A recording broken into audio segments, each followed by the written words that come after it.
اليوم نحن بدوسلدورف عند مطعم دهوك. خلينا نجرب ونقيم المطعم مع بعض. للمطعم كم طاولة حاطينها برا، وهذا هو المطعم من جوا.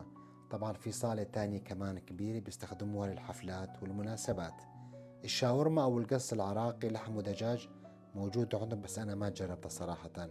عندهم طبخ بالإضافة إلى المشاوي بأنواعها المختلفة، وعندهم لبن العيران العراقي، شوفتها بهالجمالية صراحة بتكفي. مع كل وجبة بيجيبوا لك خبز التنور الساخن، كمان بيجيبوا لك سيرفيس مقبلات حمص ومحمرة ولبنة.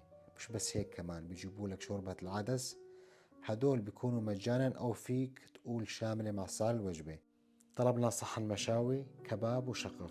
يلي ما أكل الكباب العراقي، الكباب العراقي بيكون طري من جوا، من فوق بيكون مقرمش وبتكون فيها لية، وشقف بتكون طرية. يعني مختارين اللحم صح. دايما بحكي الكباب العراقي لا يعلى عليه. مش بس الكباب، الأكل العراقي بشكل عام طيب، وكمان في طعمة حلوة عندهم بالأكل. وأغلب المطاعم العراقية كريمين بالضيافة. وما ننسى أهم شغلة، الشاي العراقي اللذيذ المزبوط.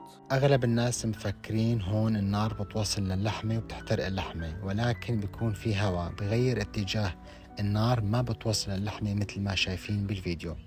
ولكن الملاحظة اللي ممكن أعطيها أنه لازم تنتبهوا أحيانا لما بيكون الفحم ما بيكون صاير جمر، فريحة الدخان الفحم بيوصل للحمة، هون الطعمة بتتغير وتصير ملاحظات على المطعم.